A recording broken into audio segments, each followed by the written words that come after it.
la apuesta por la multidisciplinariedad, es decir, un médico de familia se tiene que ver acompañado de un equipo con más profesionales, enfermería comunitaria, psicología, tiene que haber trabajo social, es decir, tendría que haber seguramente dotarse de pues otras profesiones que la impulsaran, y lo que ya sería el dislate, y que hubiera sido un elemento motor y palanca de mucha fuerza, es replicar el modelo del Reino Unido y que la primaria pudiera comprar servicios al hospital.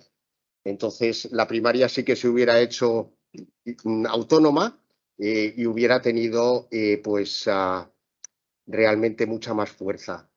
También quedó durante unos años, si recordáis, en el limbo los centros de especialidades, los ambulatorios famosos, ¿no? Que al final han pasado al hospital, son consultas externas.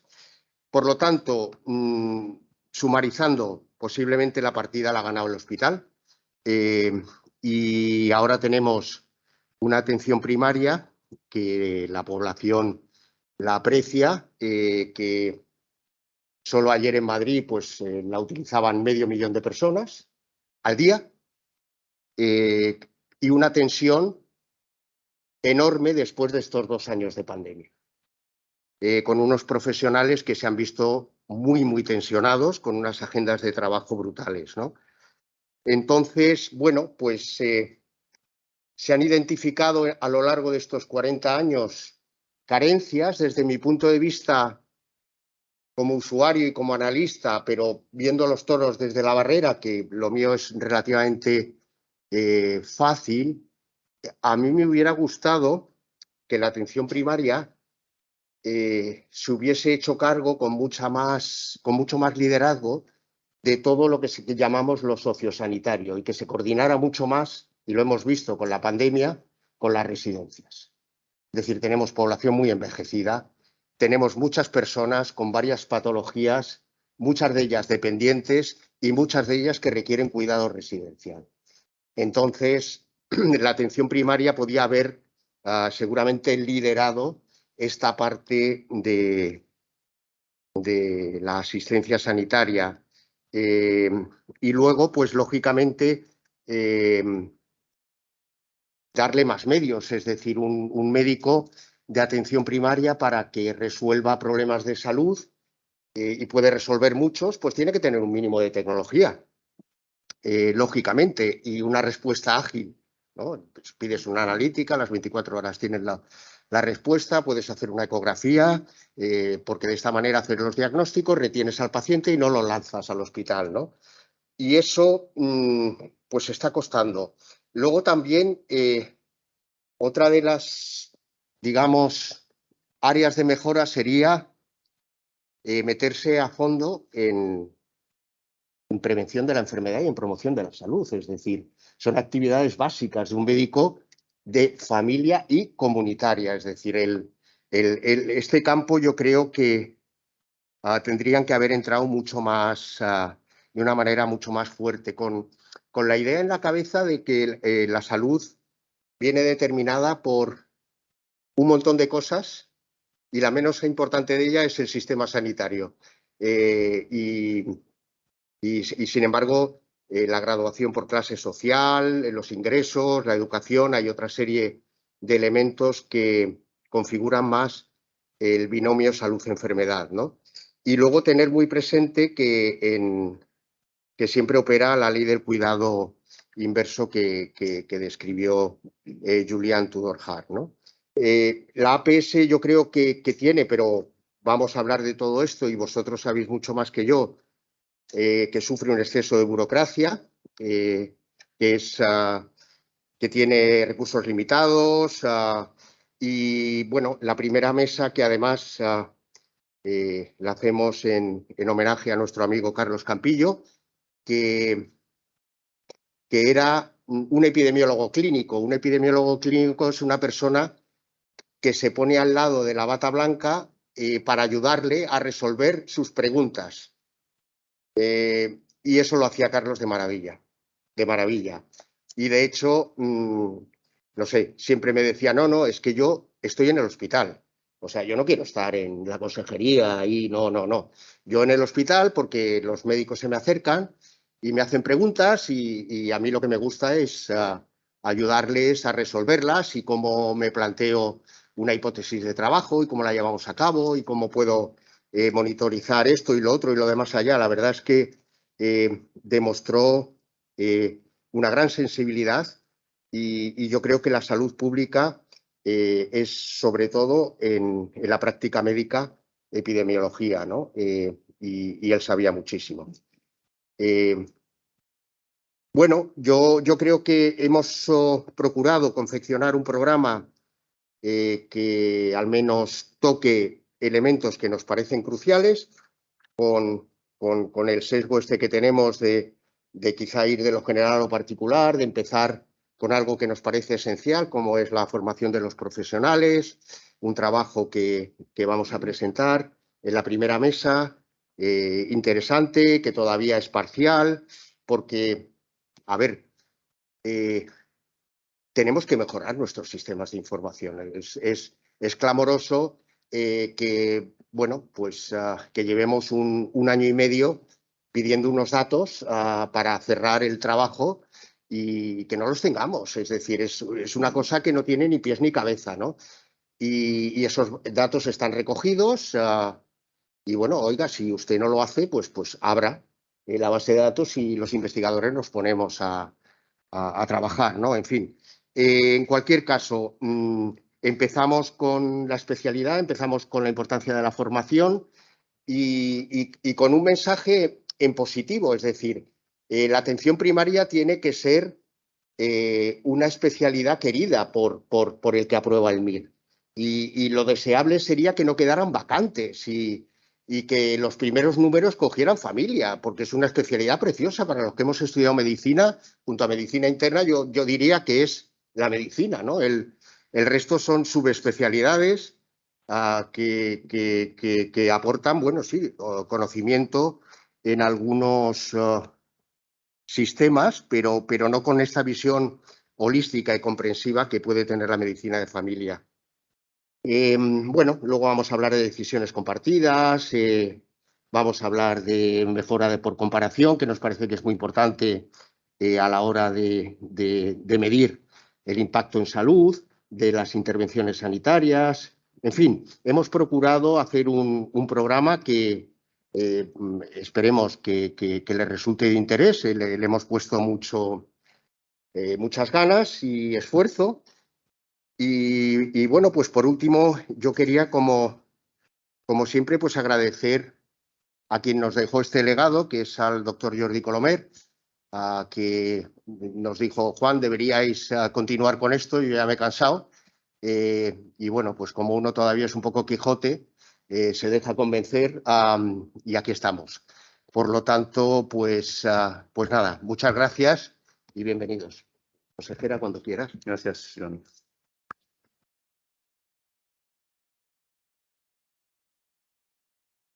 Buen día. Buenos días a todos y a todas. Bienvenidos a este hospital y bienvenidos sobre todo a los que venís de fuera de Baleares y a los que estáis aquí por el esfuerzo. Siempre implicados, siempre con vosotros, junto con vosotros, para poder conseguir estas propuestas que serán al final, en definitiva, el camino y la ruta y la guía a seguir. Gracias, Juan, por la confianza, por haber contado con nosotros, ¿no? Con nuestro equipo, con Rosa, con Susana, con todo el comité organizador, Blanca Alicia, también de la Fundación, Roberto, gracias por confeccionar este programa que, como bien decías, creo que responderá a las expectativas de todos los asistentes. Es cierto que ya no hablamos de pandemia, pero creo que a mí no puedo perder la oportunidad de daros las gracias, de dar las gracias a unos profesionales implicados todos los días con decisiones cambiantes, a unos profesionales, algunos de ellos 24 horas, como el equipo directivo que nos acompaña 24 horas, 7 días, 365, es decir, a todas horas, y a todos los profesionales que os habéis adaptado a una situación realmente compleja. Y gracias a esto, gracias a tener una atención primaria fuerte. Tenemos también una atención hospitalaria, como muestra este esplendoroso hospital, ¿no? Inmenso hospital. Pero gracias a tener una atención primaria fuerte en esta comunidad autónoma, en las Islas Baleares, la pandemia, el afrontar, ¿no? La pandemia ha sido mucho más sencilla.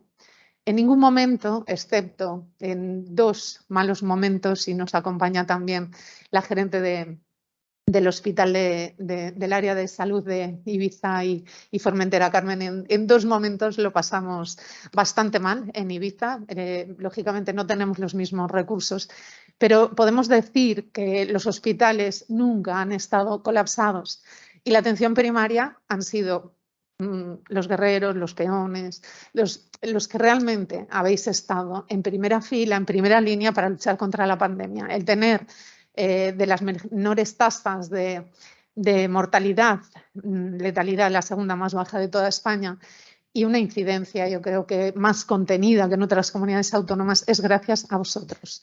Y creo que a veces no somos o no sois lo suficientemente conscientes y por eso quería agradeceroslo. Agradecer también a todos los que lucháis desde otras o que habéis estado presentes en otras comunidades autónomas. Para todos ha sido difícil. Yo creo que hemos tomado muchas decisiones, algunas acertadas, otras no tanto, seguro, pero yo quisiera dejar algunos mensajes, aunque tengo el privilegio de poder estar toda la mañana con vosotros. Quisiera dejar algunos mensajes. Uno, creo que no podemos hablar de volver al 2019, a veces oigo, ¿no? Tenemos que volver a la sanidad del 2019. La sociedad ha cambiado. La sociedad ha cambiado y probablemente ha cambiado bastante. Entonces, necesitamos de los estudios de la Asociación de Economía de la Salud, necesitamos de las conclusiones y los estudios de la Fundación Gaspar Casal, de los resultados de la investigación, para saber qué tipo de sociedad tenemos y a qué tenemos que dar respuesta hoy. Porque es diferente a lo que teníamos el 19. Además de que, como sabemos, no podemos volver atrás en ninguno de los casos, tenemos que analizar muy bien el tipo de sociedad. Además, en un momento económico y social que diría incierto, inseguro, cambiante y muy volátil.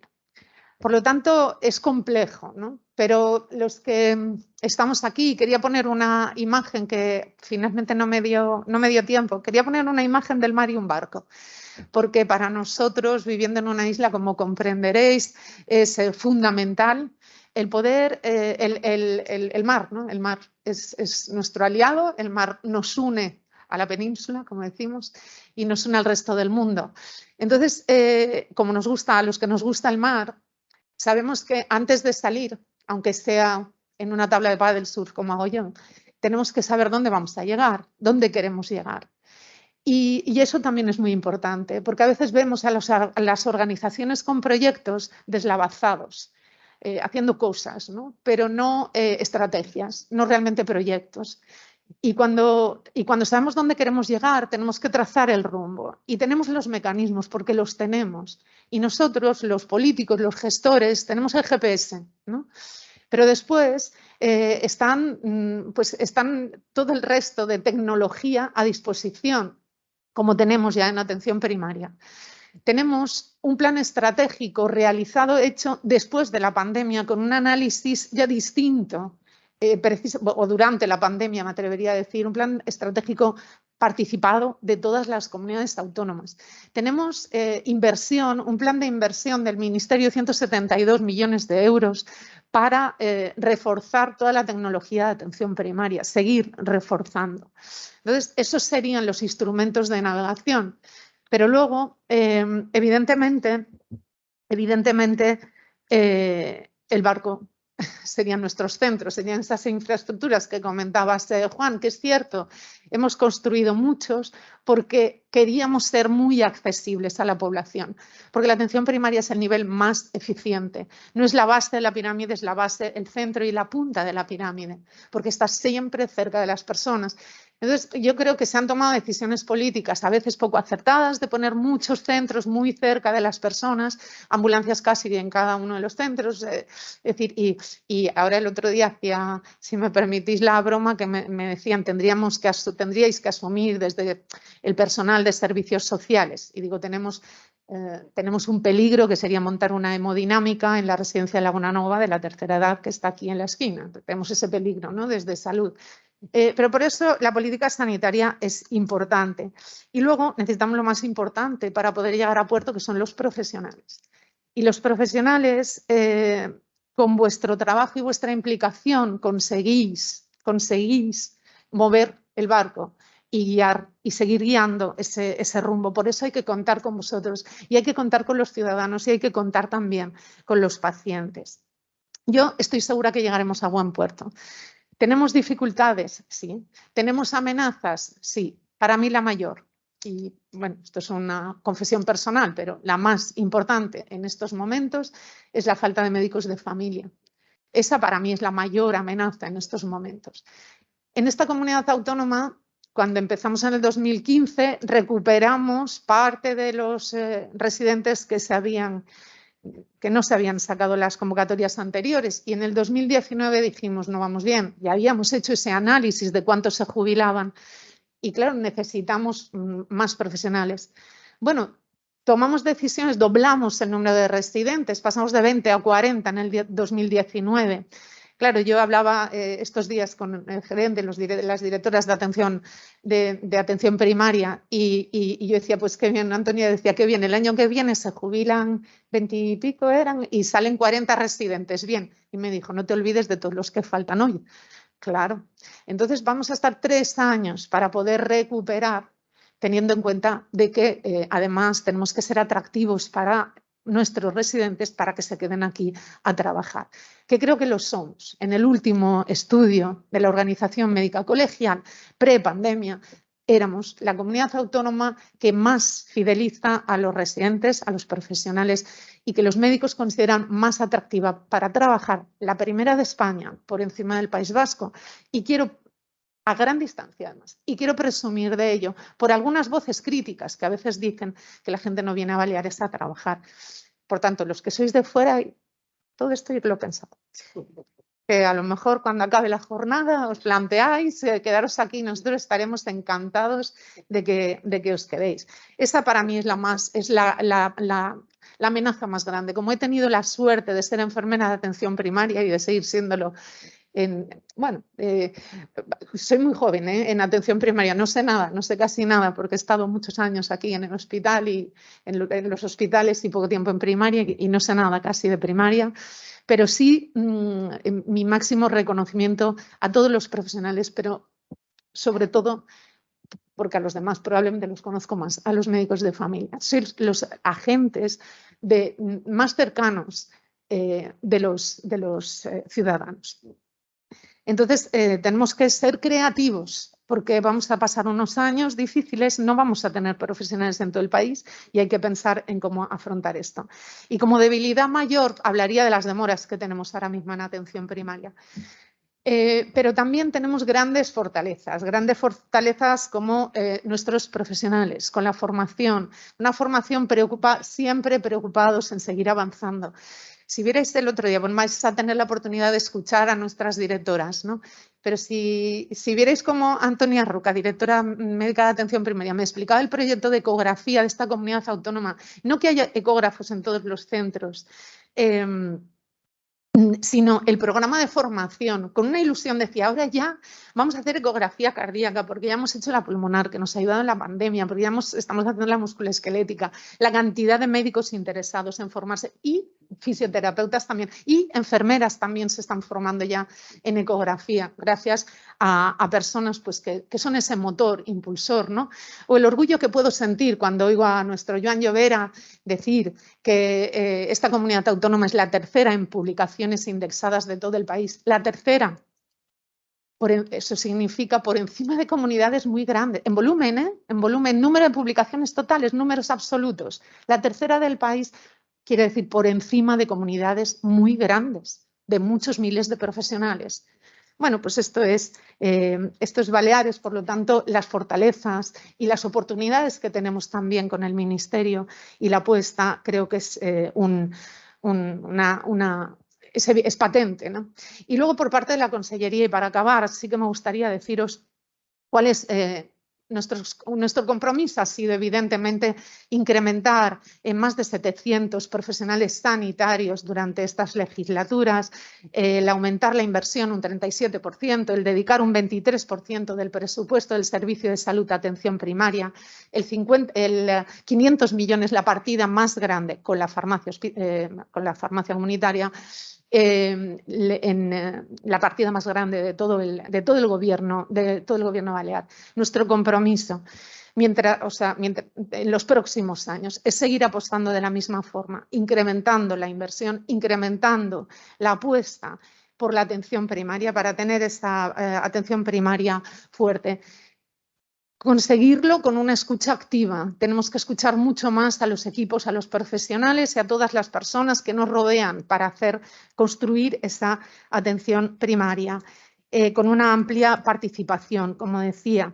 Y luego visibilizar en un plan de comunicación, ya está bien, yo creo que hay que visibilizar en un plan de comunicación el potencial de los profesionales. Y el otro día les decía, si tenemos que poner pancartas en la Plaza España, las vamos a poner. La cartera de servicios de atención primaria que está creciendo día a día, el valor de los profesionales, todo lo que están haciendo, el papel tan importante de las enfermeras gestoras de casos, de las enfermeras comunitarias, de las nuevas especialistas que se están incorporando ya a nuestras plantillas de manera estructural, de nuestros psicólogos clínicos, nutricionistas, podólogos, fisioterapeutas, auxiliares administrativos básicos, agentes de salud de la población, muy básicos también, técnicos auxiliares de cuidados de enfermería. Y luego vamos a seguir. También este plan de comunicación es un reto y va a ser una realidad con el plan de infraestructuras tan importante para que los ciudadanos y los profesionales puedan tener la estructura que se merecen. Yo creo que espacios de discusión, de debate y de conocimiento como este pues nos ayudan a seguir construyendo, nos ayudan a marcar el rumbo, nos ayudan a llegar a puerto. Y ayer la presidenta en el debate del Estado de la Comunidad me decía, Patricia, seguimos soñando. Y yo digo, sí, seguimos soñando, porque la realidad es que entre todos conseguimos hacer los sueños realidad. Muchas gracias.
Bueno, buen día, buenos días.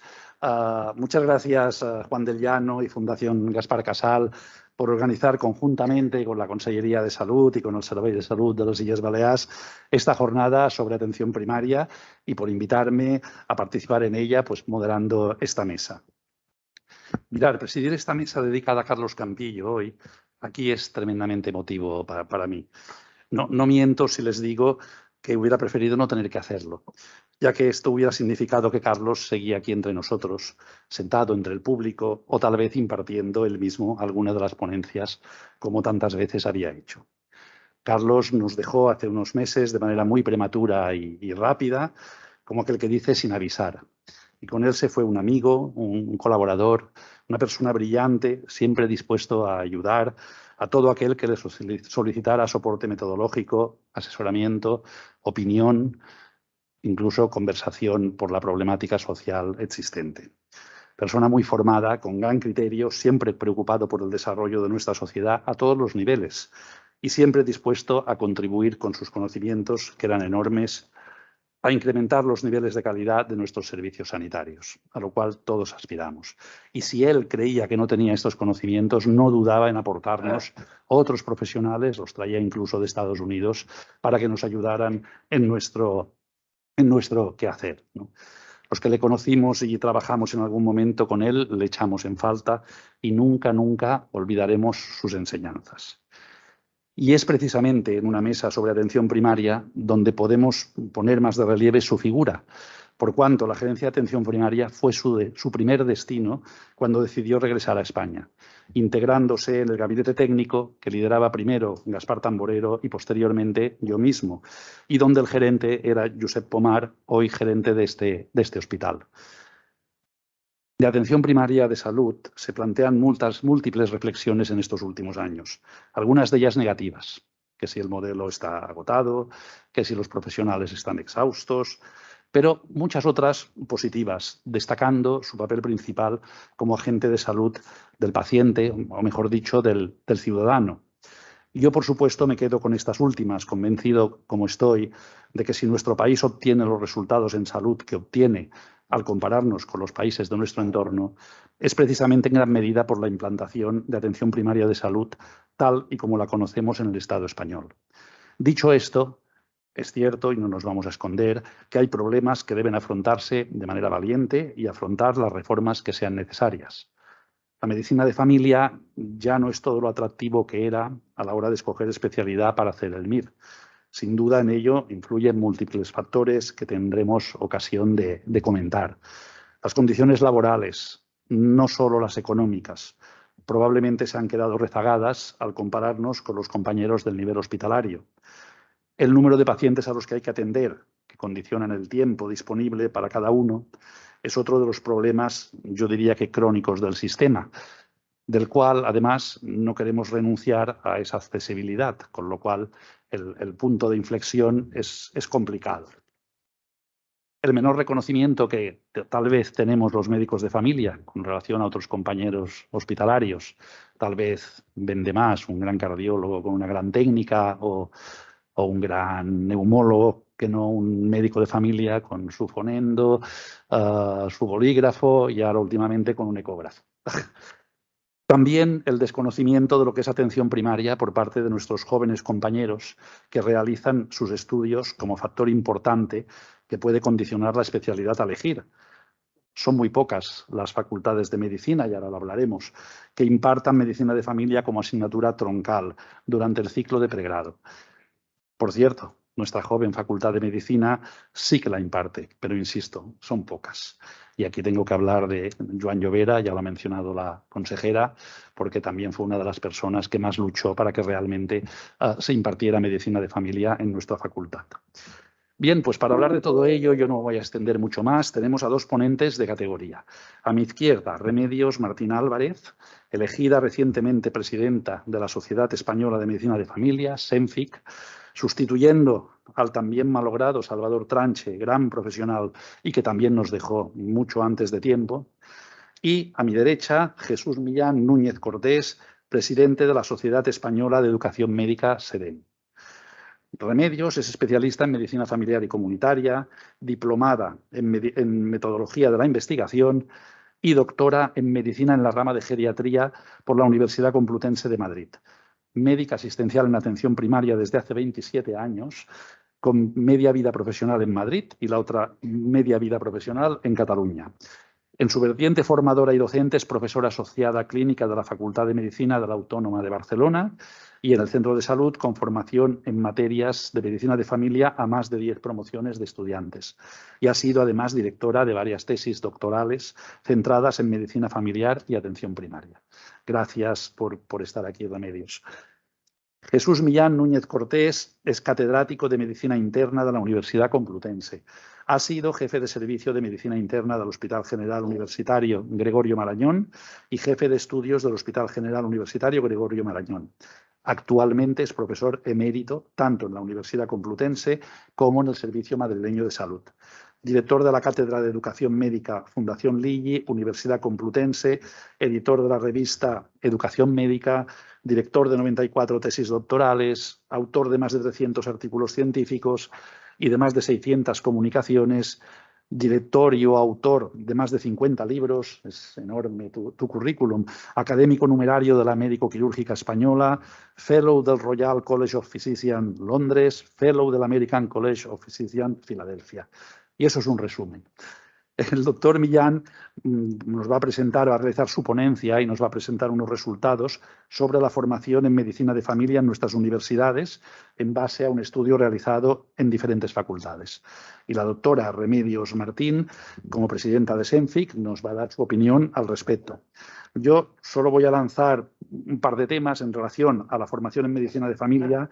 A mí me interesa mucho conocer su opinión y la primera pregunta sería si creen necesario que se imparta medicina de familia como asignatura troncal, no optativa, en las facultades de medicina, al igual que se imparte en el resto de especialidades médicas. Dos, si eso contribuiría al conocimiento de los estudiantes sobre la medicina de familia y con ello se incrementaría el prestigio de atención primaria de salud. Y tres, tal vez qué otras acciones creen que deberían llevarse a cabo para incrementar este prestigio, ya que lo hemos detectado como un problema existente, ¿no? Campañas nacionales, mayor publicidad de datos relacionados con atención primaria, similares a los del ámbito hospitalario, etcétera. Esas son las tres preguntas que lanzo.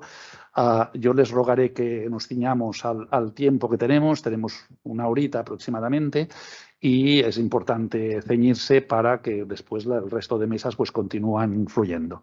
Muchísimas gracias. Jesús, cuando quieras.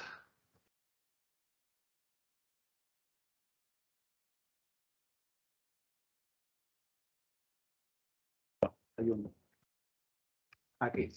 Ahora ya sí sé que sí. Bueno, buenos días a todos y a todas. Está la presentación aquí. Yo quiero comenzar con dos cosas. La primera, agradecer, ¿no?, a la organización que me haya permitido compartir con todos ustedes pues algunos aspectos relacionados con lo que se ha comentado aquí, de cuál es el estado de la cuestión, ¿no?, de la enseñanza de los contenidos de medicina de familia, ¿no?, en las facultades de medicina, que ahora les contaré el por qué surge, y por lo tanto agradecidísimo a la hospitalidad de la consejería del hospital y agradecidísimo al trabajo de todo el equipo humano con conocimientos científicos profundos de la Fundación Gaspar Casal para que lo hagan posible. La segunda cosa que quiero deciros,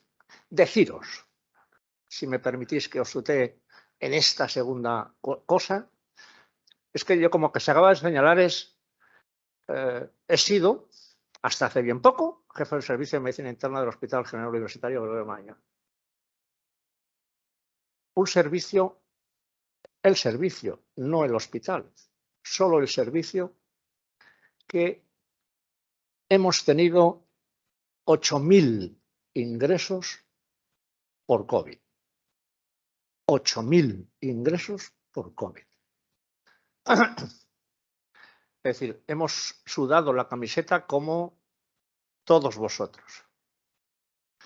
Y la consejera hacía una alusión a la gratitud que eso significa para todos los médicos.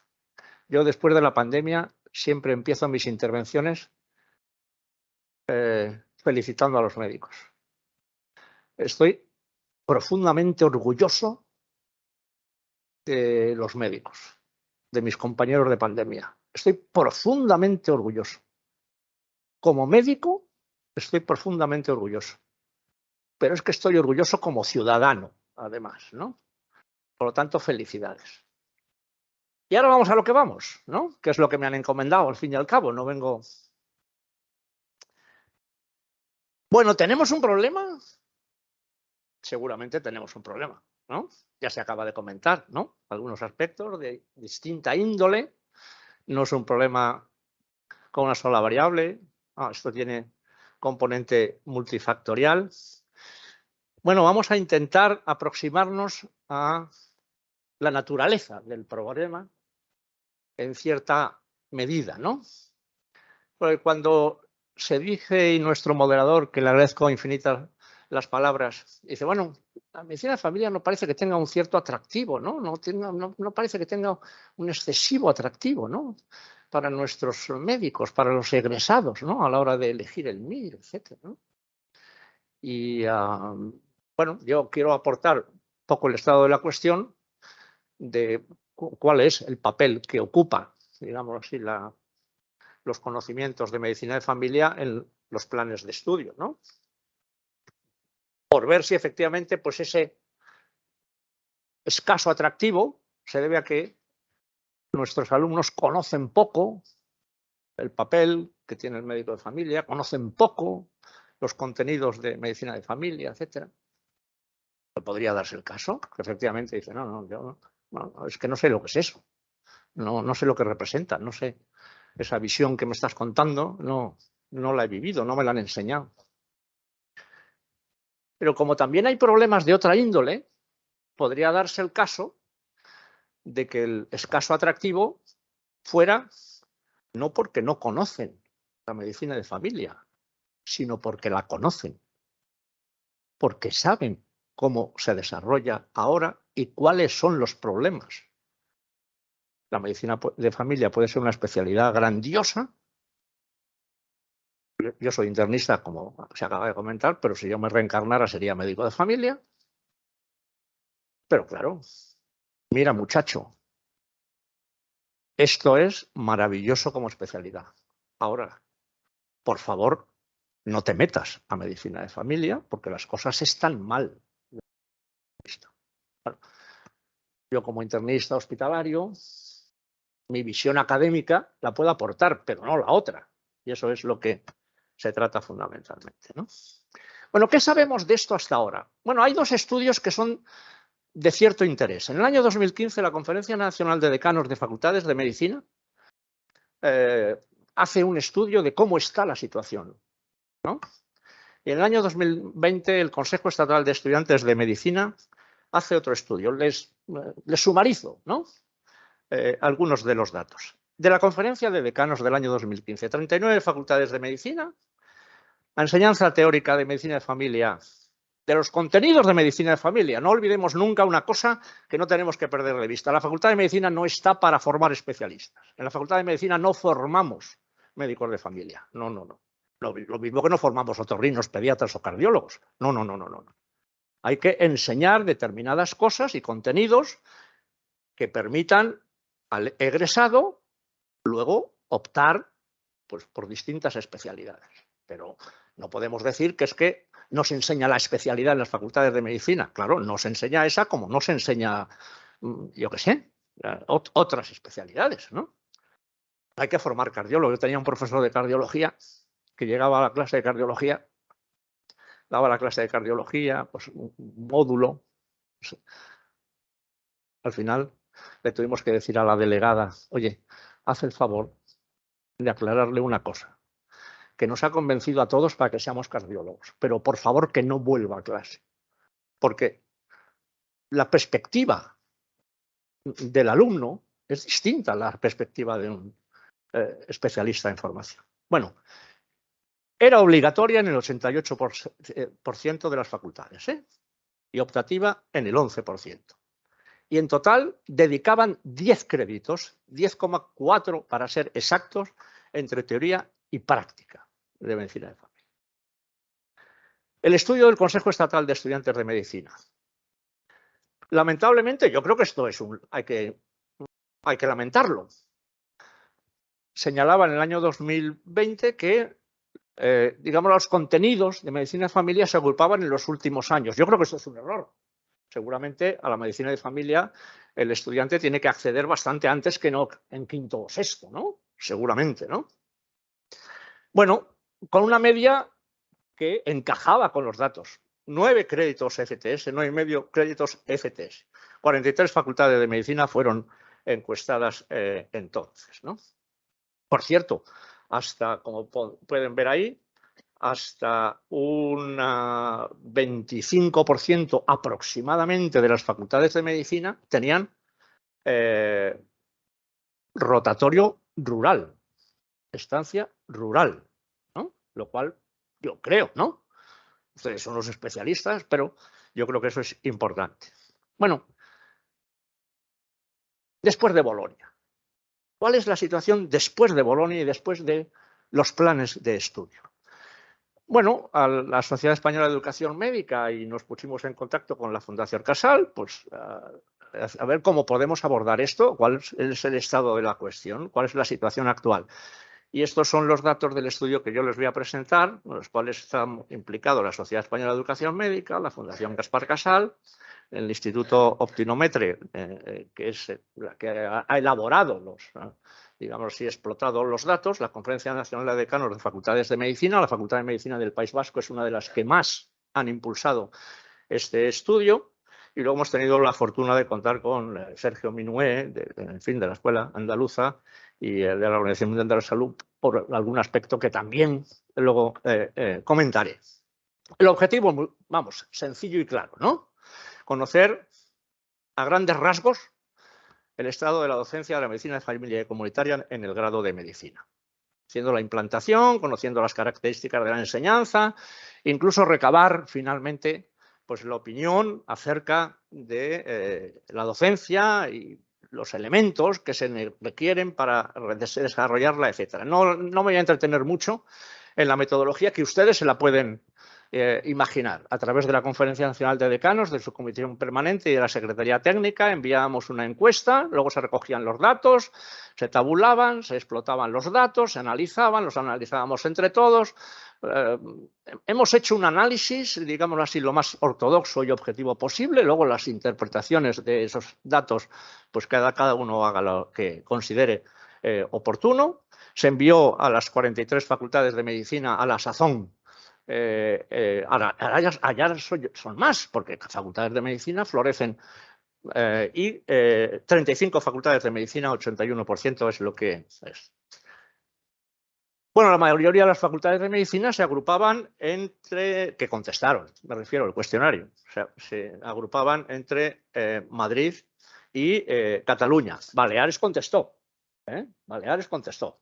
Por lo tanto, se lo agradezco aquí a todos ustedes y naturalmente pues que trasladen nuestro agradecimiento porque estas cosas sí.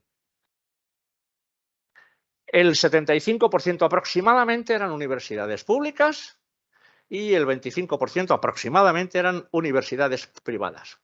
Bueno, ¿quién contesta la encuesta? Porque esto es importante, a ver si la va a contestar. No. La encuesta la han contestado mayoritariamente los decanos. Y luego un porcentaje muy considerado, el vicedecano del ramo, por decirlo de alguna manera, es decir, el que en teoría sabe de esto. En teoría sabe de esto, ¿no? Y luego, profesores que no tienen un cargo docente, pues son los responsables de la unidad de medicina de familia, profesor asociado específico, contratado, ¿no?, de medicina de familia, directores de unidades de educación médica, el director de grado, que en algunas facultades existe, el coordinador de la asignatura donde se imparte la medicina, los contenidos de la medicina de familia, etc. O sea que, en teoría, como yo le decía al doctor Del Llano algunas veces, bueno, se lo ha dicho varias veces, a menos que hayan, bueno, y también a Remedios cuando hablamos por teléfono, a menos que hayan mentido como bellacos, ¿no? Pues, en teoría, esto es así, ¿no? Esto debería ser así, ¿no? ¿Se imparte la medicina de familia, los contenidos, de una manera reglada? En el 91% de las facultades dicen que sí. En el 91%. Como una materia reglada. O sea, está ahí, ordenada de distinta manera, pero está ahí. ¿Cómo? Pues en el 65,7% como una materia obligatoria. En el 14%, además, no es que sea obligatoria, sino que además el profesor va a otras materias, a otras asignaturas y también imparte una, concretamente, qué sé yo, se me está ocurriendo cosas. Que venga el médico de familia a patología médica tradicional y en la diabetes, en la hipertensión, en el no sé qué, que participe, ¿no? Es decir, solo que venga el médico de familia para que mi asignatura imparta en un 8%. Es decir, la presencia es razonablemente presente como asignatura obligatoria. Con lo cual, en el 94% de las facultades de medicina se imparten contenidos que son obligatorios. Obligatorios. Por tanto, están dentro del programa, están ahí. Uno busca en los programas y están ahí, ¿no? ¿Dónde? Ahí yo creo, y es una opinión personal, yo quiero alejar lo más posible de mi intervención de opiniones personales, pero yo creo que aquí fallamos estrepitosamente. Bueno, no se puede impartir esto en quinto curso, en sexto curso, ¿no? Cuando resulta que el primer contacto, digámoslo así, oiga, ¿usted sabe lo que es un médico? Bueno, un médico no es el que se mete en una sala de hemodinámica, ¿no? Un médico es esto, ¿no? Entonces, es probable que eso, pues, los planes de estudio no lo hayan recogido bien. ¿Cuántos créditos? ¿Con cuántos créditos? Pues miren ustedes, casi la tercera parte con 3 créditos, un 26% con más, con 6 créditos. Un 13% tiene 12 créditos. 9 créditos tiene otro 13% de las facultades. Un disparate de 65 créditos lo tiene una facultad. Es decir, la dedicación a la medicina de familia es el perfil, el retrato robot, ¿no? Obligatoria, en cursos últimos, con unos créditos bastante aceptables para lo que se despacha, ¿no? No sabemos si esto es lo necesario o no necesario, pero para lo que se despacha, ¿no? No hace falta que yo les resumo el cuadro, que es complejo, pero viene a significar que, claro, aquellos que imparten asignaturas a lo largo de más cursos tienen más créditos. Bueno, eso es casi de sentido común, ¿no?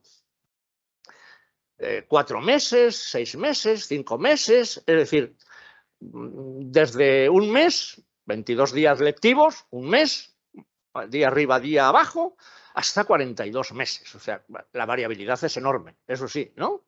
Eso hay que comentar que cada facultad hace, perdón esa expresión coloquial y doméstica, de su capa un sayo, ¿no? La tiene en consideración, pero uniformidad poca. Bueno, ¿quién imparte esto? Pues en el 10% profesorado permanente. En el 36% profesorado no permanente. Y en otro 36% ambos. Es decir, quiero decir esto que hay, para impartir medicina de familia, hay profesorado permanente, catedráticos o titulares, y no permanente, asociados. No hay solo un profesor, hay varios. Ese 36% significa que hay varios. El 11% tiene un catedrático de medicina de familia. El 23% tiene o un profesor titular o un contratado doctor. Y es enormemente satisfactorio comprobar que los profesores asociados son mayoritariamente doctores, el 77% comparativamente con aquellos que no lo son. Asignaturas optativas. Algunas facultades tienen asignaturas, pocas, porque la mayoría las tienen obligatorias, ¿no? Solo algunas las tienen optativas. La mayoría las tienen obligatorias como antes. Imparten, además de la obligatoriedad, en algunos casos, en otras asignaturas, estos contenidos. Pues sí, ya lo comentábamos, me parece que en una segunda o tercera diapositiva que antes les señalaba, ¿no? Y luego hay metodologías, recursos educativos distintos en forma de talleres, seminarios, sí, una gran variedad, un poco más de la tercera parte, tiene, digámoslo así, pues aderezos, ¿no? en la enseñanza, ¿no? Esto sí, la actividad docente teórica fundamental es a través de clases magistrales, unas 3/4 partes y se imparten seminarios, y ya es más raro pues prácticas en el aula o prácticas de simulación, ¿no? En cuanto a la actividad práctica, nos encontramos nuevamente con que es en quinto, en sexto, donde se acumulan los rotatorios, las actividades prácticas, las salidas, las estancias en primaria, ¿no? Ahora, el 100% de las facultades dicen que sus alumnos van a hacer prácticas a primaria, ¿eh? El 100%. Lo dicen, ¿no? En los últimos cursos, pero lo dicen, ¿no? Y esto es una pregunta un poco capciosa y a lo mejor políticamente incorrecta si se la preguntamos al decano. Oye, pero ¿y qué impresión tenéis vosotros de la satisfacción de los alumnos de prácticas? Excelente. La impresión de los equipos decanales y de los responsables académicos es que las prácticas en primaria son excelentes. Eran ustedes 8,57 sobre 10, ¿no? Yo a este señor le pondría un sobresaliente y dependiendo de esto es posible que le pusiera matrícula con un 8,57. Bueno, luego Sergio Minué nos ha ayudado a ver cómo está el patio. Bueno, pero ¿qué pasa por ahí? ¿Qué pasa por ahí? Sergio ha hecho un trabajo enorme buceando en las principales universidades y entrevistándose con responsables académicos de numerosas universidades. Ahí tienen ustedes algunas de ellas, el Royal College, el Queen Mary, el Imperial, en fin, ahí lo tienen ustedes, ¿no? Y algunos datos, aunque es un informe extensísimo, que yo no es momento y lugar de señalárselo, algunos datos están, y los podemos facilitar con el permiso de los autores. Estamos pendientes, comentaba el doctor Del Llano, de la información del Ministerio, que para rematar la faena les contaré un poquito, lo repetiré, cuál es el problema que tenemos, ¿no? No, nosotros no tenemos ningún problema, quien tiene el problema debe ser el Ministerio, no sé. Y por lo tanto no está editado como una obra, como una... En fin, pero los datos están a su disposición, quien quieran consultarlo. Bueno, ahí están algunos: Imperial College, Queen Mary, Edimburgo, Maastricht, Brown, Toronto, Chile. Ahí están. Bueno, les quiero resaltar tampoco para que se lo tengan que leer, ¿no? ¿Todas tienen asignaturas? Todas tienen asignaturas. ¿Cursos en los que lo imparten? La mayoría lo empieza a impartir antes que nosotros. La mayoría lo empieza. ¿Todos tienen profesores? Todos tienen profesores. Todos estos que están en la diapositiva tienen una unidad, cátedra, departamento, una unidad docente, ¿no? De medicina familiar. Todos. Hasta el punto de que, por ejemplo, de las más de 150 facultades, la mayor parte de Estados Unidos, la mayor parte tienen un departamento de medicina familiar. Pero no lo tienen, por ejemplo, Harvard, Johns Hopkins, Yale, la Cornell, la New York, San Luis, Columbia, Stanford. O sea, no lo tienen. Y, hombre, estos nombres no les parecerá poca cosa. O sea que seguramente es un instrumento útil, ¿no? Una unidad académica dentro de, pero tampoco parece que sea imprescindible, ¿no? A lo mejor es una recomendación, pero nada más. Bueno, en el estudio del 2011 de EURACT se señalan más o menos cuáles, por un método Delphi, cuáles serían los temas que se deberían incluir en Europa, ¿no? Principios de medicina de familia como disciplina médica, esa visión holística, biopsicosocial, el manejo de las enfermedades en fase precoz, habilidades de comunicación, gestión de múltiples problemas, toma de decisiones en función de la mayor o menor prevalencia o incidencia, atención centrada en la persona, habilidades de comunicación en la consulta, gestión de condiciones crónicas, etc. Bueno, les debo decir que estos son contenidos y temas seleccionados para medicina de familia. La mayoría de ellos pueden ser seleccionados para otras disciplinas, ¿no? Bueno, digamos así que por definición, la medicina interna, esta visión holística del manejo de la incertidumbre, etcétera, pues es el paradigma también como especialidad de ello, ¿no? Pero indudablemente lo que sí que significa es que tiene cuerpo de doctrina, ¿no? Que la medicina de familia sí que tiene cuerpo de doctrina, ¿no? ¿A través de qué recursos o de qué metodología educativa? Bueno, prácticas, digamos así, prácticas remotas, ¿no? O la práctica clínica remota, casos clínicos preparados, enseñanza por problemas, autoaprendizaje del alumno,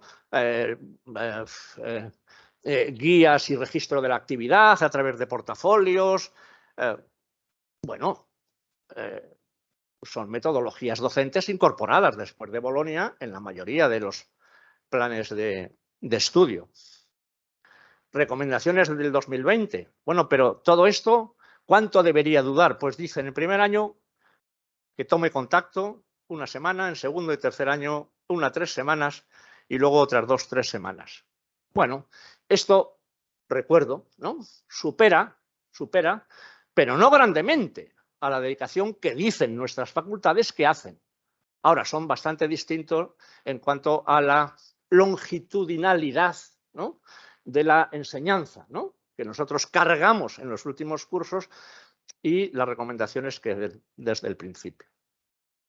Hay algunas experiencias que Sergio lo recoge muy bien en la parte final del informe. Hay algunas experiencias en las cuales es algo así como, bueno, pero ¿nosotros qué necesitamos? ¿Médicos de familia? Hagamos una facultad de medicina para formar médicos de familia solo, ¿no? Bueno, en Canadá hay experiencias, en Escocia, en la Universidad de Dundee, ya sabes que el Departamento de Educación Médica de la Universidad de Dundee es pionero, ¿no? Ahí está, yo qué sé, el Pope de la educación médica europea, ¿no? El profesor Harden, etcétera, ¿no? Hay algunas experiencias que buscan selectivamente que la facultad se dedique a formar profesionales en esto, que es lo que necesita mi territorio. Bueno, pues existen. Voy a terminar. Le hemos pedido la opinión.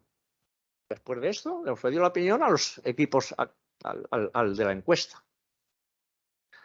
Bueno, el 9, hay un grado de acuerdo de 9 en que en España debería estar implantada de manera uniforme y reglada la enseñanza de medicina de familia y comunitaria en todas las facultades, tanto públicas como privadas. Hay un acuerdo unánime. Hay un acuerdo unánime.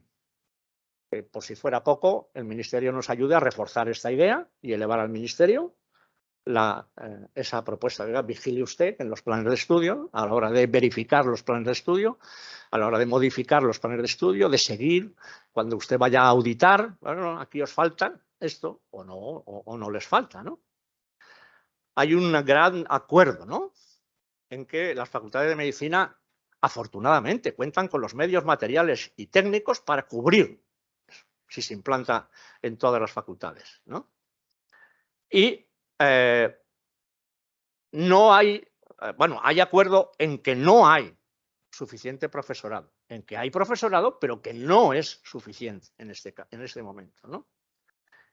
y tampoco hay acuerdo en que seguramente no estamos en el mismo barco, ¿no?, que los países más desarrollados de la Unión Europea. Entonces se les pregunta, bueno, pero entonces dime cosas, ¿no? Ahí coge un folio en blanco e inventaría ahí qué es lo que habría que hacer.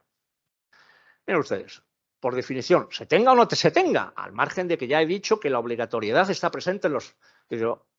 Es imprescindible que sea obligatoria. Yo creo que sea troncal obligatoria es anecdótico, porque en la práctica significa que hay que impartirla porque sí en ese plan de estudios. Es exactamente, da igual, ¿no?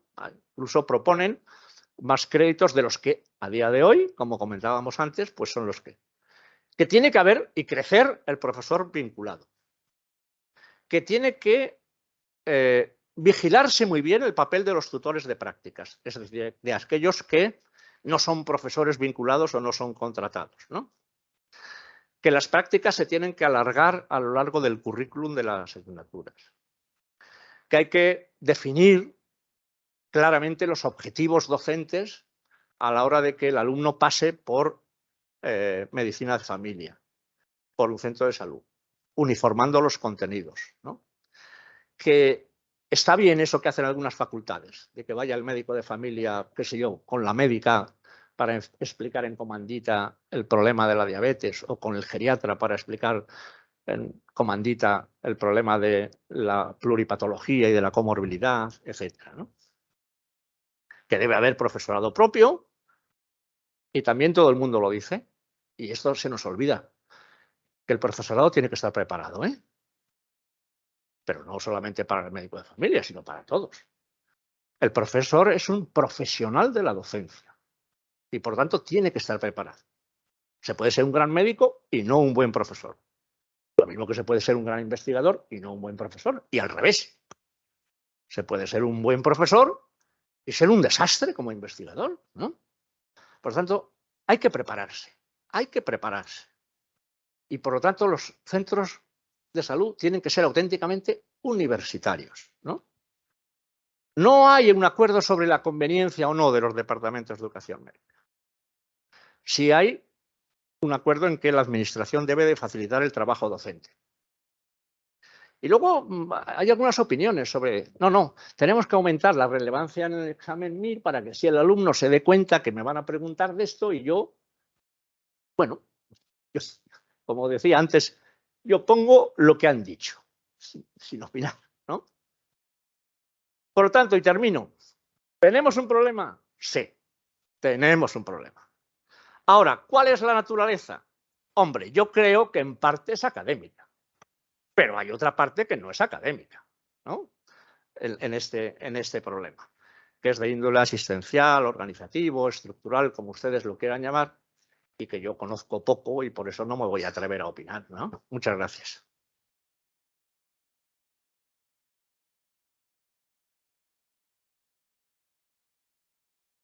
Gracias, Jesús. Sin duda, unos datos muy interesantes. Remedios, cuando quieras, vamos un poquito justitos de tiempo. Bueno, gracias, Jesús, por tus datos. La verdad es que, siento decirlo, estoy muy sorprendida porque como médico de familia no comparto esa visión que tenéis al hilo de vuestra encuesta. Bueno, como somos también parte de investigación, porque los médicos de familia somos como células pluripotenciales, somos tutores, somos docentes, hacemos investigación, hacemos gestión, como todos los que estáis aquí, claramente la encuesta tiene algunos sesgos, ¿eh? Entonces son datos que se pueden analizar, que son interesantes, que pueden servir para tomar conclusiones, pero que no son los que realmente nos tienen que llevar a tener conclusiones. Esto te lo cuento y os lo cuento porque nosotros como sociedad científica tenemos una academia de medicina de familia y hemos puesto en marcha el Observatorio de Medicina de Familia y estamos analizando en todo el ámbito nacional todos estos datos, ¿no?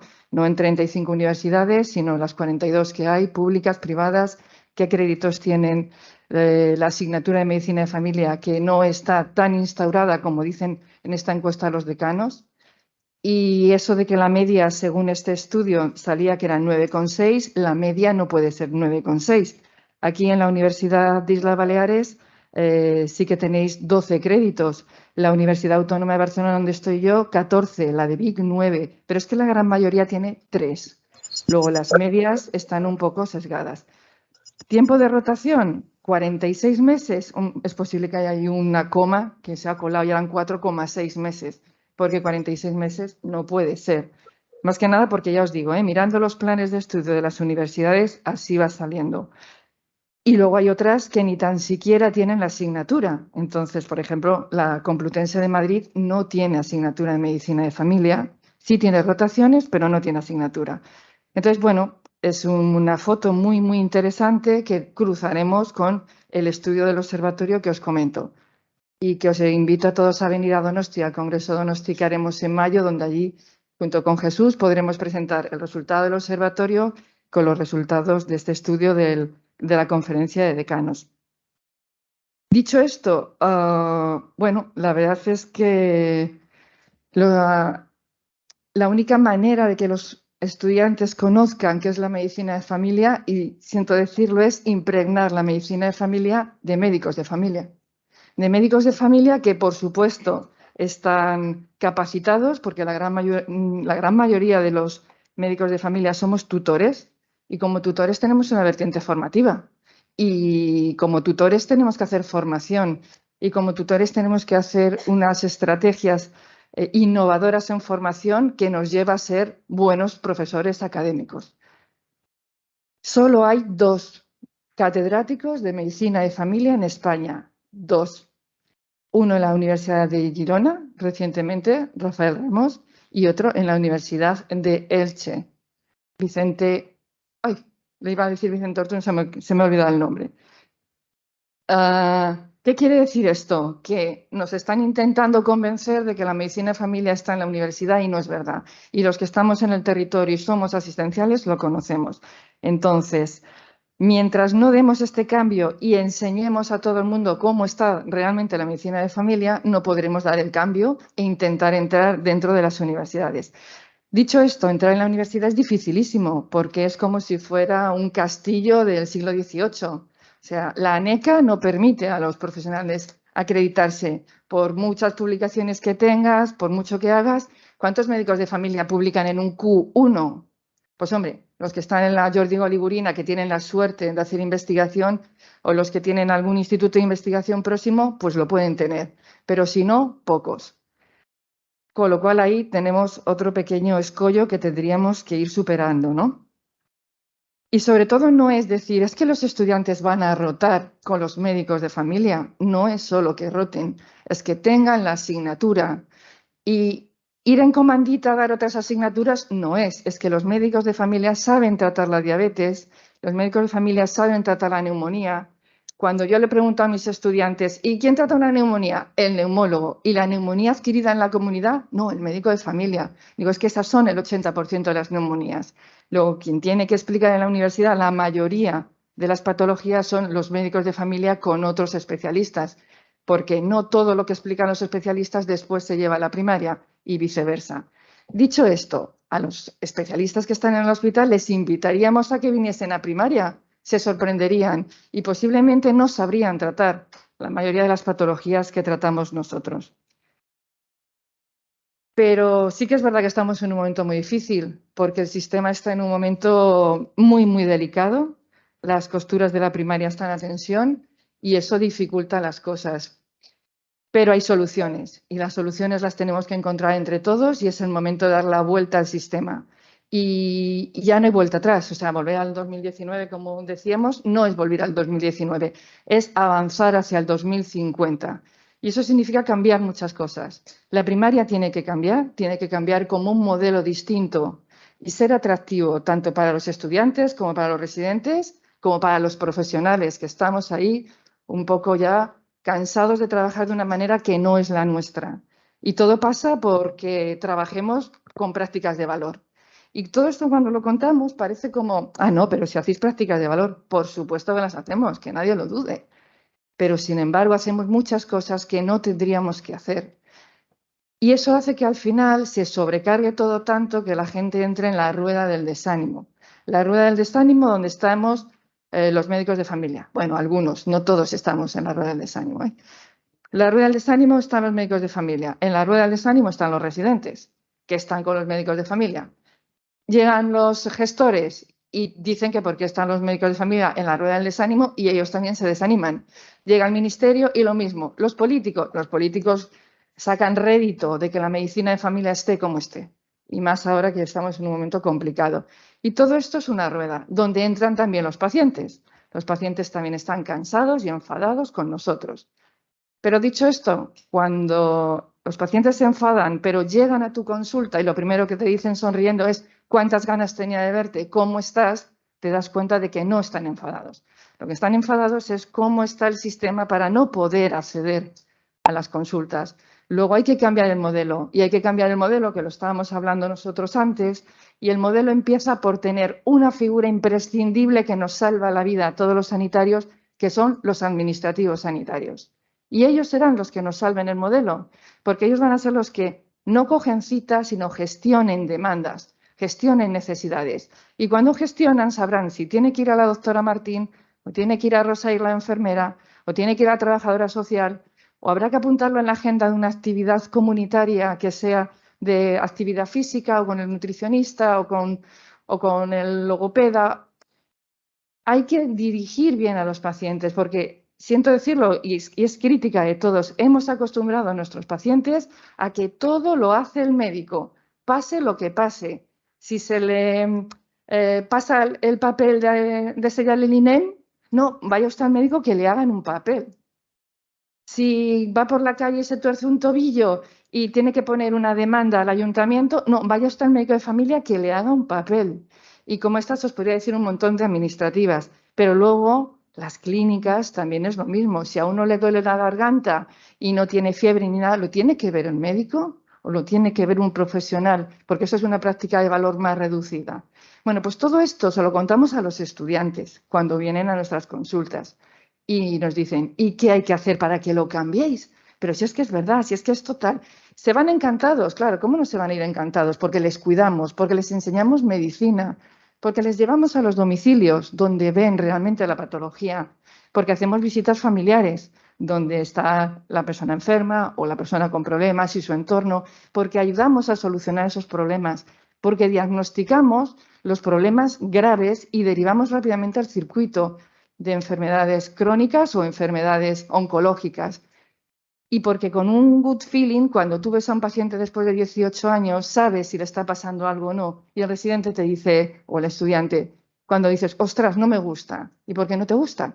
Pues no te lo sé decir, pero no me gusta. Y es esa cosa que tenemos los médicos de familia lo que nos hace que realmente seamos importantes en el sistema. En el hospital no lo ven, porque ellos claramente se centran en patologías. Nosotros nos centramos en personas y en su entorno. Somos médicos de personas.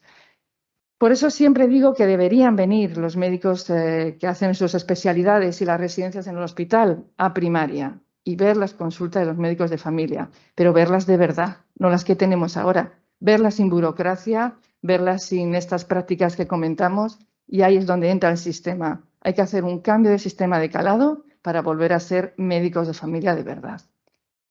Y me he enrollado aquí porque, pues como soy la presidenta de la SENFIT, que sepáis que tengo que enfrentar a los médicos de familia. Bueno, no, esto os lo cuento porque sí que es verdad que la visión que se tiene fuera no es la visión real. ¿Cómo recuperamos el prestigio? ¿Cómo hacemos ver a todo el mundo el trabajo que hacemos los médicos de familia? Porque el otro día estaba reunido con los jefes de estudio de las unidades docentes y me decían, es que tenemos que inventar el familiógrafo, algo que mida realmente qué estamos haciendo los médicos de familia, porque los únicos que lo saben son los pacientes. Nuestros pacientes que saben cuando estamos ahí. ¿Qué ha pasado con el COVID? Cuando un paciente estaba agobiado en casa, angustiado porque estaba confinado, ¿a quién llamaba? ¿A su vecina Pepita? Por supuesto, la llamaba. Pero a su médico de familia. Y lo primero que hacían era preguntarte, ¿y tú cómo estás? Cuídate mucho. Mira, es que estoy agobiadísimo porque mi nieto está en la UCI, porque tal. Y nos llamaban a nosotros. Eso no se ve. Ni se mide, ni hay manera de hacerlo. Entonces, si no podemos medir con un familiógrafo, tendremos que medir con resultados. Y ahí sí que hay que ir a por todas. Hay que medir los resultados en salud de lo que los médicos de familia hacemos. y poder cotejarlos, porque claramente lo que hacemos los médicos tiene unos resultados que no se pueden medir con el hospital porque es de otra índole, pero hay que medir. Hay que prevenir, que ayer lo hablábamos Sergio y yo, hay que prevenir por encima de todo el sobrediagnóstico y el sobretratamiento. Cuando tu paciente viene y está contigo y le conoces desde hace 15 años, no le vas a tratar cualquier cosa, ni de cualquier manera. Si tú a ese paciente le ves hoy y no le conoces de nada, bueno, me voy a decir una burrada, pero para quitártelo de encima, que tienes 30 detrás, le das cualquier cosa y bueno, tomes esto y hasta luego. No. Entonces, hay que mantener el sistema, hay que hacerlo fuerte, hay que hacer que los médicos de familia sean médicos de familia y de esa manera será más sostenible porque se piden menos pruebas. Ahora que el Ministerio está con la cartera de pruebas para la primaria, el miedo que tienen a que se va a disparar el gasto, mogollón. Yo os contaré que yo vengo de un entorno donde tengo acceso a todas las pruebas, a todas, no a un PET, pero es que no lo necesito. Eso ya lo tiene que hacer el hospital. Pero yo puedo pedir todas las pruebas. ¿Creéis que mi equipo gasta mucho en pruebas diagnósticas? Pues no gasta. Pero si hay que hacerle una resonancia a un paciente que sospechas que tiene un colangiocarcinoma porque no se lo han visto, pues es que en el hospital tarda mucho y la primaria, nosotros podemos hacérselo y verlo antes. Y lo derivas rápido al circuito rápido de cáncer y ese paciente está operado en una semana. Ahí es donde tenemos que estar, en una medicina de primaria fuerte, en una atención primaria fuerte. Y ahí tenemos que ir todos a una, ¿eh? Os lo digo porque vosotros que sois aquí muchos gestores hoy, pues tenemos que ir por esta línea. Y tenemos que ir todos juntos, ¿eh? Porque está muy bien tener, bueno, estrategias innovadoras y hacer estrategias según el entorno en el que estamos, pero eso no va a ningún sitio. Los observatorios hay que tenerlos para algo, pero sobre todo tenemos que ir todos a hacer prácticas de valor juntos y reforzarnos y reforzarnos. Y por supuesto que no sean ni cortoplacistas ni que estén centradas sin escuchar a los profesionales.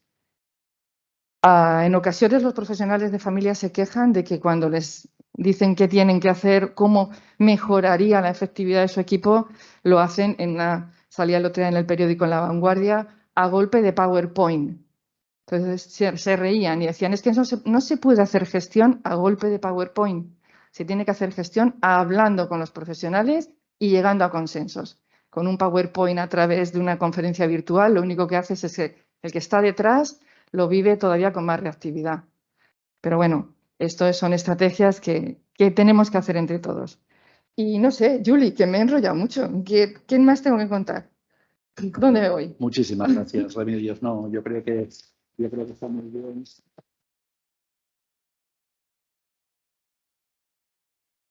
Yo creo que aunque hay una divergencia en los datos, que ahora le daré la palabra un momentín a Jesús porque me la ha solicitado, pero yo creo que sí que hay bastante unanimidad en que evidentemente se tiene que enseñar medicina de familia, ¿no? Y yo creo que en esto pues sí que hay acuerdo, ¿no? Con todas esas dificultades. Y después, bueno, has entrado en una serie de temas concretos, Remedios, en los cuales, pues, vamos, no solo estamos de acuerdo, sino más, ¿no? Has hablado de que los médicos, y yo aquí añadiría las enfermeras, Sí, todos tienen que hacer la función para la cual han estado formados, ¿no? Aquí, precisamente, en Baleares estamos intentando una cosa que creo que será muy bonita, que es Infosalud Conecta, donde precisamente estamos intentando regular esa demanda para que no todo, porque es verdad que la tendencia de la gente es pedir cita para el médico, ¿no? Pues precisamente, bueno, eso es una experiencia que está en marcha, que de momento está dando buenos resultados, pero que creemos que es la línea que tiene que pulirse todavía mucho porque es inicial, pero que creemos que es una línea de avance sin duda, ¿no? Y después, bueno, como decías, bueno, medir los resultados y difundirlos, porque medir ya medimos muchas cosas, pero no la guardamos, no sé por qué, ¿no? Pues medir esos resultados y difundirlos, medir lo que hacemos los médicos y lo amplío, ¿eh? No solo los médicos, sino los médicos, las enfermeras, los fisios, en fin, todos los que participan, pues yo creo que sí que es muy fuerte, ¿no? Yo le voy a dar la palabra a Jesús. Muy bien.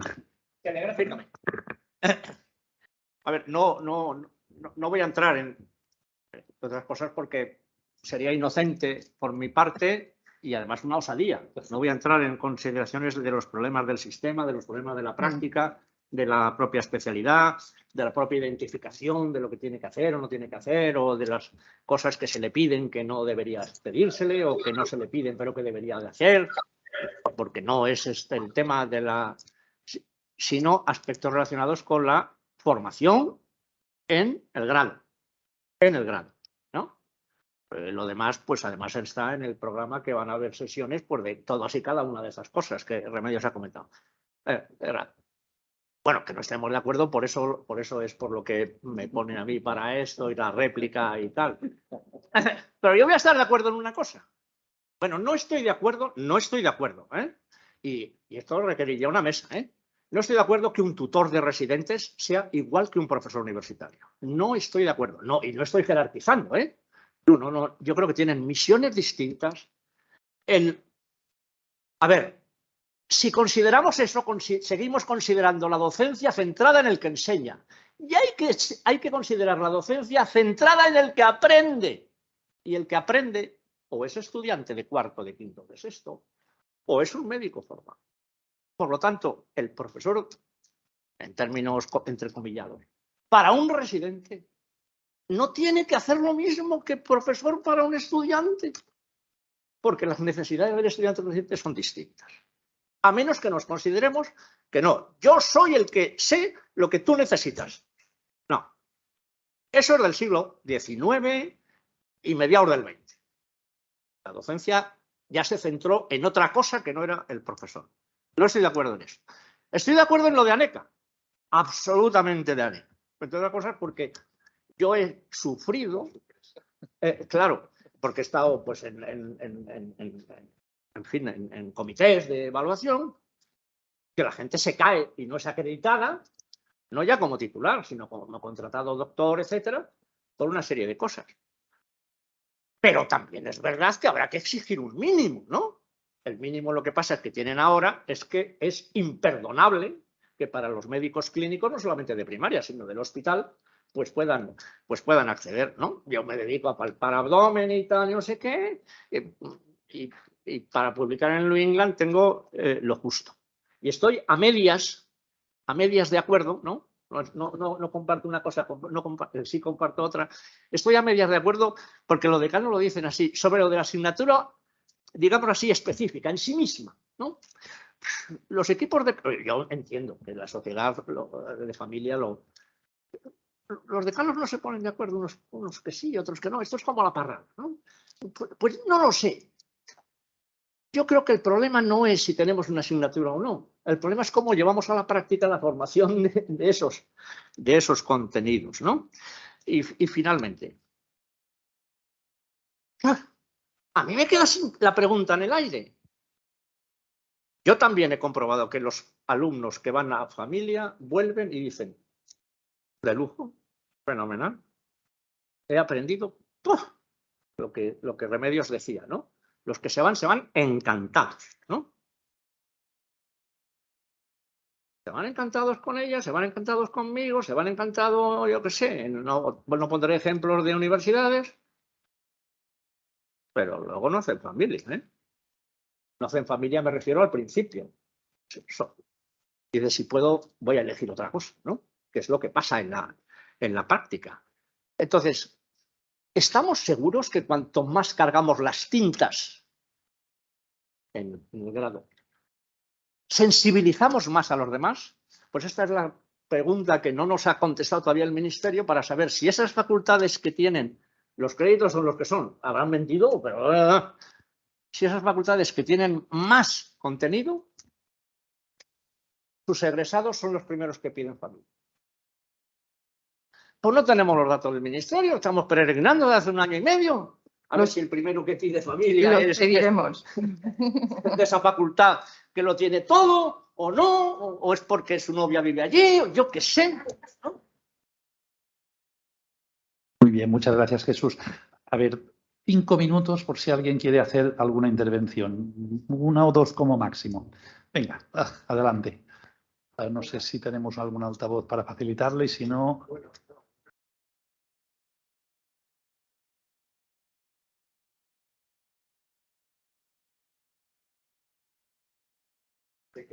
Lo que ha hecho es presentar unos datos un cuestionario, una encuesta. Siempre hay el sesgo del recipiente y evidentemente si la universidad de los que contestan son los decanos, es que van a decir. Creo que hay un problema en la interpretación del crédito que a lo mejor está también sesgando los resultados. Al menos en mi experiencia. Nosotros llevamos 15 años con un máster europeo que tenemos que hacer con 8 escuelas europeas. Y nos hemos tenido que poner de acuerdo en que la medida es el crédito, pero es el crédito europeo, no es el crédito universitario español. Y de hecho tenemos muchos problemas de comunicación con la Universidad de Granada a la hora de interpretar el crédito. Porque como tú muy bien dices, el Espacio Europeo de Educación Superior establece el aprendizaje desde el alumno y el crédito mide todo el trabajo del alumno, que son 25 a 30 horas, dependiendo de cómo lo midas. Esta facultad curiosa que tiene 65 créditos sería prácticamente un año entero de formación full time de atención primaria, lo cual no me lo creo. Entonces yo creo que a la hora de establecer que la media sean 10 créditos o 9,5, probablemente es que están midiendo cosas diferentes según la universidad. Esa facultad existe, ¿eh? No voy a citarla aquí. No, si yo lo creo firmemente. Esa facultad existe. Muchas gracias. Muchas gracias, Sergio, por la matización. Pero es una. Sí, es una, sí. Muchas gracias. ¿Alguien más quiere hacer alguna aportación? Bueno, yo solo sé que hay decanos que son médicos de familia. Hay una universidad que el decano es médico de familia y dentro de su departamento son 18 médicos de familia. Posiblemente ese es el que mejor ha puntuado en toda la encuesta, ¿eh? Por eso yo creo que el perfil del decano también es importante para poder verlo. Y en vez de encuesta, ya os digo, mirar datos y ser un poco más objetivos para cruzarlo, ¿eh? Que a lo mejor sale lo mismo, Jesús, que yo no digo que no, pero lo miraremos. Pues muchísimas gracias a ambos. Ha sido una mesa, pues yo creo que muy interesante. Muchísimas gracias, Jesús. Muchísimas gracias, Remedios.